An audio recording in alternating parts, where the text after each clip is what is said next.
All right, hello everyone. Welcome to today's lesson on storing and taking in information. So our objectives and standards for this new unit we're going to be starting is to understand the process of creating and storing memories and analyze different types of memory. And take a moment there to read over the standards if you would.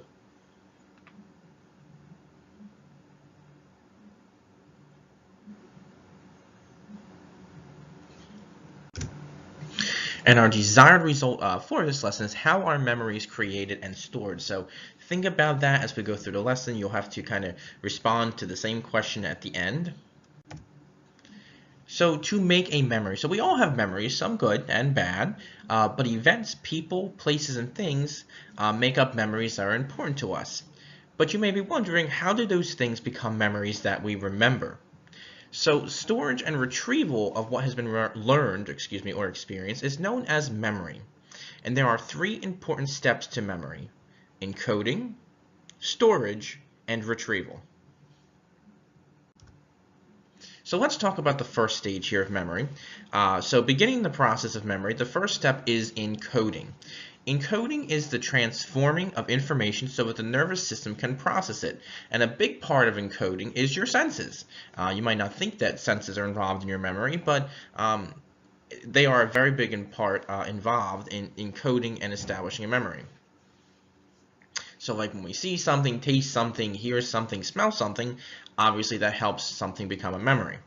Now, different codes can also be used to help with this process. One of these is acoustic, so saying things out loud to yourself to remember it, such as when counting. I just put an example here, like maybe if I have a bunch of coins or nickels or whatever, and I'm counting by, counting how many nickels I have or something like that. Like I might go 5, 10, 15, 20, and I might not say it loudly, but I still kind of say it in my head or I say it out loud. So that's acoustic. Visual, attempting to create a mental picture of something. So maybe when you're driving somewhere, you try to remember street names or different landmarks like the gas station on the corner or the ice cream shop or whatever. And then semantic is creating a method to remember something. One of the things that I was always taught, and I don't know how many of you know this or not, with the order of the planets, but one thing I was taught in elementary school was my very excellent mother just served us 9 pizzas, and that was to help us remember the order of the planets, such as my is Mars, very is Venus, excellent Earth, Mars, my Mercury, very Venus, excellent Earth, and mother Mars, and so on. And that's still something that I actually still use to this day as an adult. If I try to remember the order of the planets, I'll say that in my head, my very excellent mother, and I still use it. The next part of memory is called storage. So once information is encoded, it goes through the process of storage. And this is the process by which information is maintained over time. Now, the amount of information that is stored depends on how it was encoded, so how we encoded it to be remembered, and the importance of it. So, you might say, it's not important to remember, my gate number for the airport. Maybe you have to go to gate G to fly to Europe or something like that. I mean, certain things that you might remember for a short period of time, and then, later on you forget that. Storage of information can also last a few seconds or it can last much longer. Now, retrieval. So the final step in memory, we'll talk about this later this week, is retrieval. So this involves bringing information from storage to the process. This is known as retrieval. So how easily information is retrieved depends on how efficiently it was encoded and it was stored, and there are also going to be some genetic factors as well that play a part in it. Now, there are some stages of memory. So once a memory is encoded, the brain must hold on to the input and also store it for future reference. The first type of memory that we come across is sensory, and this is when your senses take in something. So the senses hold the information for a very short period before it's gone. So example, maybe I'm driving down the road and I see, a police officer speeding past me. I hold on to that for a few seconds, that I need to move over, I need to pull over, whatever the case may be. I need to slow down. But then that information is gone. So my senses pick that up, that I need to, okay, here comes a police car, here comes the flashing lights, here comes the sirens, but once he's gone, that information is gone. And you don't think about it, but, that's your senses quickly making a memory of, oh, I have to do that. Sensory information, or sensory memory, excuse me, also prevents you from being overwhelmed. We're bombarded by different sights, smells, taste, touches, throughout the day. Even when you're sitting there, wherever you are, I'm sure there's many different things going on. Maybe the TV's on, your music's on, maybe somebody's talking, maybe there's something going on outside. But you're able to kind of decipher that and focus on, hopefully, what's going on here. So this, and say, okay, I need to focus. My memory is working on what I'm doing now in this lesson. So sensory memory allows you to kind of tune out the other stuff that's not important for you to remember. It also gives time for decision if it's important to keep that information. So, yeah, I might be walking at the mall and I see, maybe I see a shirt that I want to buy and I go, oh, that's kind of expensive. But then, maybe a week later, somebody might say, oh, how much was that shirt you wanted at the mall? And I might go, oh, I don't remember, $54, $48, I don't remember, somewhere around that price. We've all been there. So I don't necessarily need to keep that information in my brain. I could if I, really wanted the shirt, and I might say, oh, that shirt was $60 and I'd really like it. But, it gives the senses give you time to say, oh, that's too expensive. I'm looking at the price and saying, that's expensive. I don't need to remember that price because I'm not going to buy it. It also allows for continuity and stability in the world. So again, kind of picking and choosing what's important to remember or not. You're not going to remember every time you go to a restaurant with every conversation that's going on around you. You're able to pick out the information that's going on at your table or what somebody is saying to you. If it is decided that the information is important to keep, it then moves on to short term. Okay, so then we'll move on to short term, letter B there. And this is items that are in your conscious mind at a moment. So keeping information in your short-term memory requires repeating the information to yourself. And then this is known as maintenance rehearsal. Okay? So think about, for maintenance rehearsal, trying to dial a number, or someone tells you their number. Maybe somebody says, oh yeah, here's my phone number. Now, years ago, when we didn't have cell phones, when I was a kid, you wanted your friend's phone number. They might tell it to you. They might say, "Oh, my phone number is ba ba ba ba ba ba ba ba ba ba ba," and you might say, "Okay, wait, 717 or 941 or 321," and you say, "Yeah," and then they would repeat it again. You say, "Okay, wait, 321 422, whatever," So you repeating that information to yourself is maintenance rehearsal. So like you said, nowadays everyone just kind of calls the person or texts them the number or whatever, and we have it in our phone. But that used to be a way, you had to remember somebody's phone number. Even today, I know, like, if somebody says to me, "Oh, what's your mom's cell phone number?" I'm like, "Oh, I actually don't know it. It's in my phone. Let me pull it up." Or, "Oh, I don't know my, sister's phone. Let me pull it up," because I'm not used to it. But years ago, if I didn't have a cell phone, I could be able to do it. I could tell you, "Oh, it's blah, blah, blah, blah, blah," because I was used to that. So that's maintenance rehearsal, repeating something so you learn it.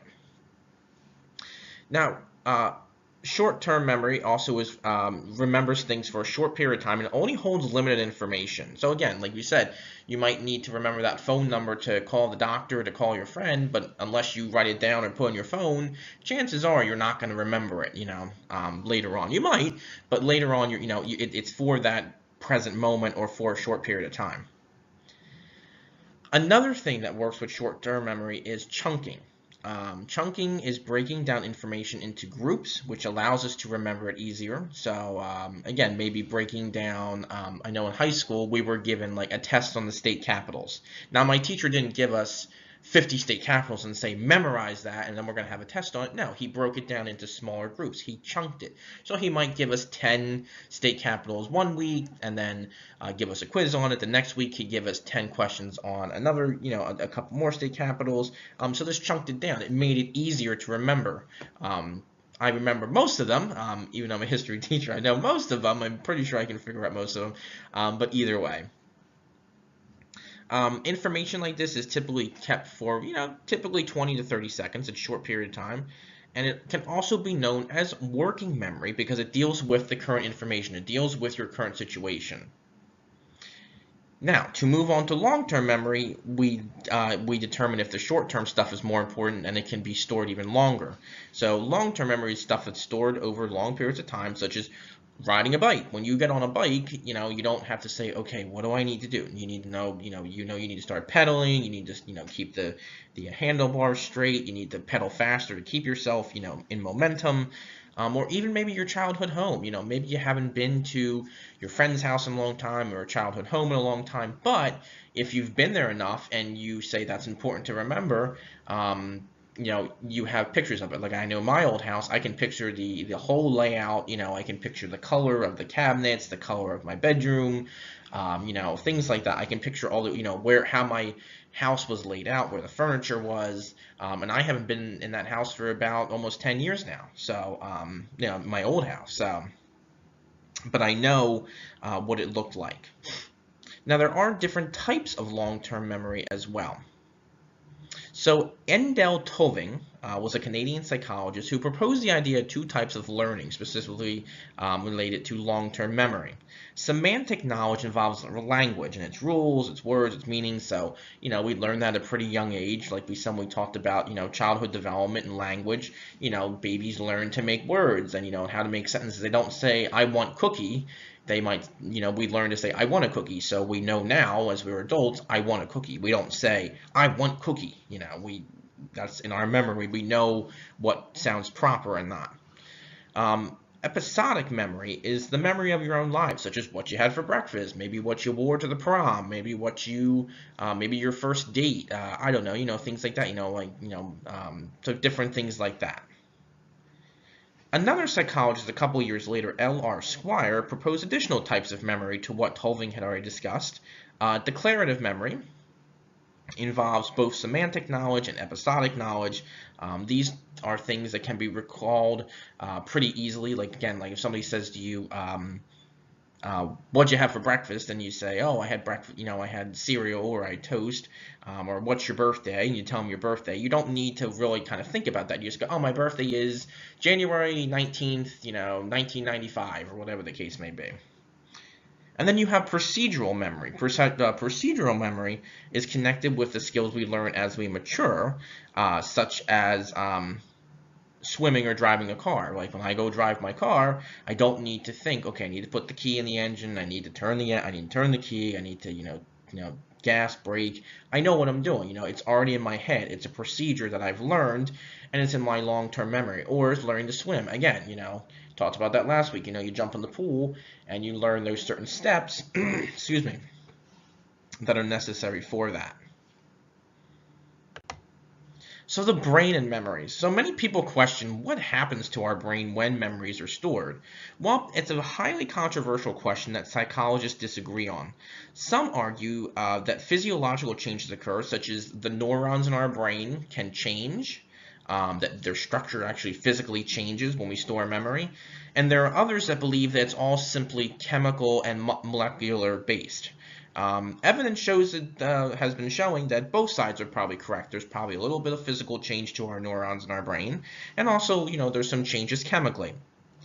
Now, where are memories stored? Well, different types of memories are stored in different locations. For example, the formation of procedural memory, such as riding a bike or driving a car, occurs in the striatum, which is in the deep frontal part of the cortex.